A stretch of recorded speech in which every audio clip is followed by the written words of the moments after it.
Kisah ini merupakan lanjutan kisah Dharma Yuda Garuda saat Sati mencari-cari Mahadewa di tempat Swayamwar. Sati berkata dia akan menjadi suamiku ayah. Mendengar itu Daksa menjadi murka dan berteriak memarahi Sati. Ganesha berkata Dewa Siwa telah mengambil tempat di hati Sati. Sati tidak pernah bisa membayangkan ada orang yang bisa menggantikannya. Daksa juga menyadarinya, itu sebabnya dia sengaja tidak mengundang Dewa Siwa. Daksa berkata ini adalah mimpi yang tidak pernah bisa menjadi kenyataan. Kamu bisa dibutakan oleh cinta, kamu dapat memutuskan hidupmu berdasarkan cinta.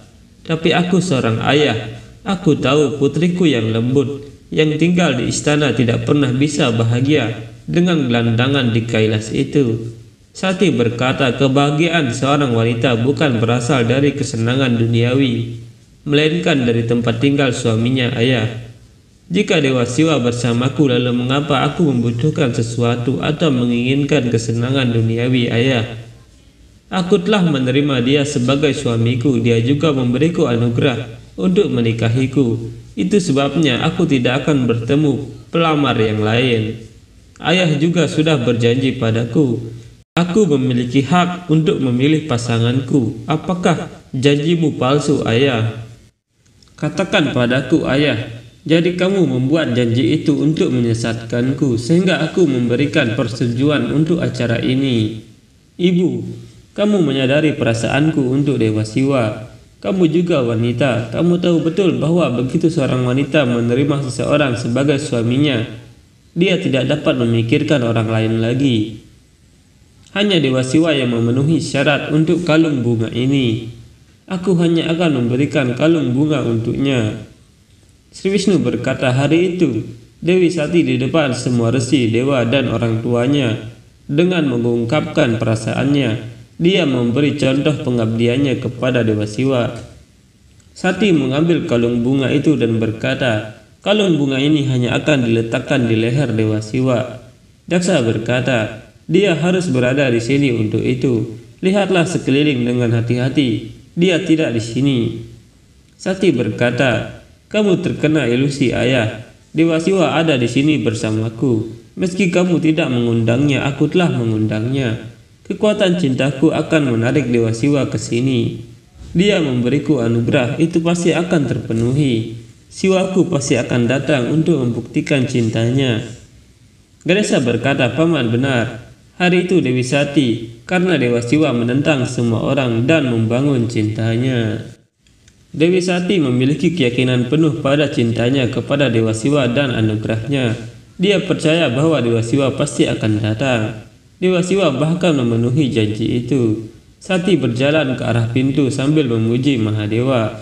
Melihat itu Daksa marah, tapi Sati melempar kalung bunga itu ke pintu. Dan kalung itu tetap terbang di udara. Semua yang hadir tercengang melihatnya. Mahadewa berpikir, Sati, karena Daksa tidak mengundangku, aku terpaksa tidak datang.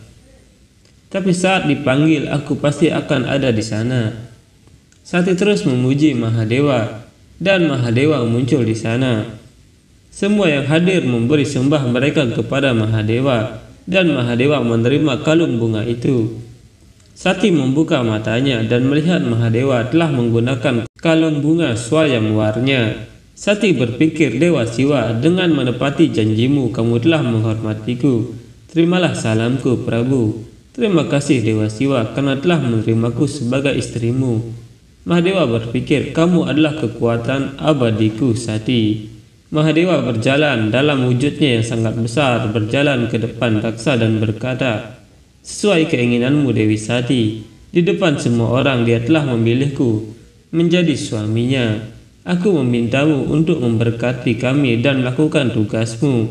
Semua yang hadir di sana memuji Mahadewa dan Sati, tapi hanya Daksa yang merasa tidak senang.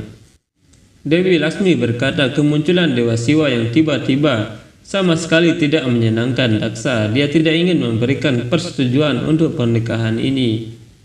Dewa Wisnu mengatakan kepadanya bahwa jika dia tidak memenuhi janjinya, maka seluruh keluarganya akan dikutuk. Dewa Brahma juga menjelaskan kepada putranya Daksa bahwa Sati dilahirkan untuk menyempurnakan Dewa Siwa. Cinta ini adalah tujuan utama hidup Sati. Ini adalah takdir pernikahan Sati dan Siwa. Di bawah tekanan semua orang, Daksa menikahkan mereka. Tapi ketika tiba waktunya untuk mengantar putrinya pergi bersama Siwa, dia tidak datang. Musagji berkata, karena tidak menemukan ayahnya sebelum meninggalkan rumah, Dewi Sati pasti akan terluka. Bukankah begitu, Prabu? Sati berkata, saudari, aku akan sangat merindukan kalian semua. Jaga dirimu baik-baik, jaga juga orang tua kita. Ibu, aku akan pergi, tapi bukan berarti hubungan kita sudah berakhir. Di mana ayah? Apakah dia begitu marah sehingga dia bahkan tidak mau mengucapkan selamat tinggal? Prastuti berkata, jika kamu akan menikah dengan orang lain saat itu, melihatmu pergi akan sulit baginya. Kamu mengenal ayahmu dengan baik. Jangan khawatir tentang dia. Atur suami dan rumahmu. Itulah tanggung jawab utamamu sekarang. Pergilah nak, berbahagialah selalu. Mahadewa dan Sati kemudian pergi ke Kailas dengan menaiki Nandi. Dari kejauhan Daksa berpikir, aku tidak percaya putriku menipuku. Dia menentang ayahnya dan menikah dengan gelandangan itu.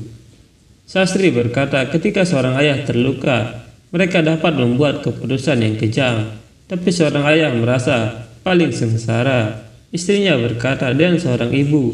Hati seorang ibu berkabung dalam kekhawatiran mendengar keputusan kejam ini. Apa yang bisa dia lakukan? Dia adalah seorang wanita. Dia terpaksa menuruti keputusan suaminya.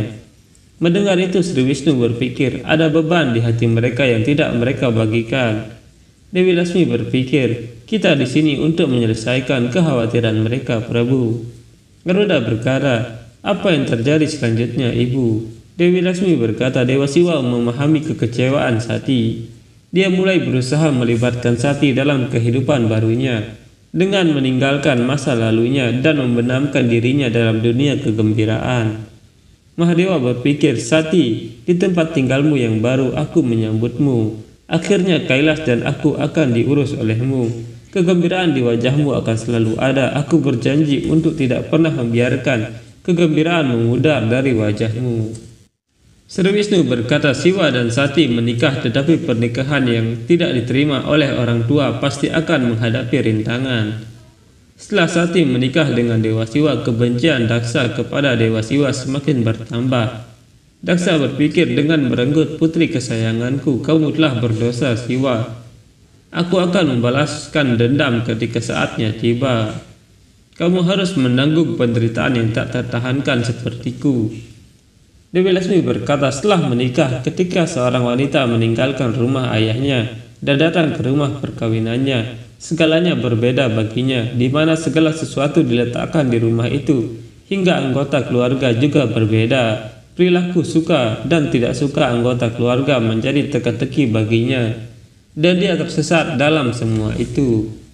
Hal yang sama juga terjadi pada Sati, tapi Siwa terkadang menjelaskan padanya seperti seorang ayah, memanjakannya seperti seorang ibu, dan terkadang hanya mengobrol tentang dunia seperti seorang teman.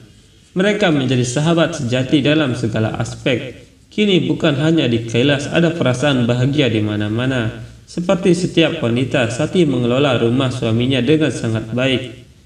Tapi mau tidak mau dia tetap memikirkan rumah ayahnya. Tapi tidak ada siapapun yang datang menemuinya setelah menikah. Bahkan juga tidak ada yang mengirimkan pesan. Pikiran Sati dipenuhi rasa takut akan apa yang terjadi di sana. Lalu suatu hari Sati melihat para dewa pergi ke suatu tempat dan Sati berkata, kemana perginya begitu banyak kereta? Mengapa mereka tidak melihat ke arah kita? Terasa seperti mereka mencoba untuk berpaling dariku. Tidak, ini pasti kesalahpahamanku. Para dewa tidak berani melihat Dewi Sati dan terus berjalan pergi. Dewa Surya berpikir, aku harus segera pergi dari sini. Karena jika Dewi Sati menanyakan sesuatu padaku, lalu apa yang akan aku jawab padanya? Sati berpikir, itu Dewa Bayu dan Dewa Agni. Mereka, meski dari jauh, mereka tidak melihat Mahadewa. Mengapa semua dewa bertingkah sangat aneh?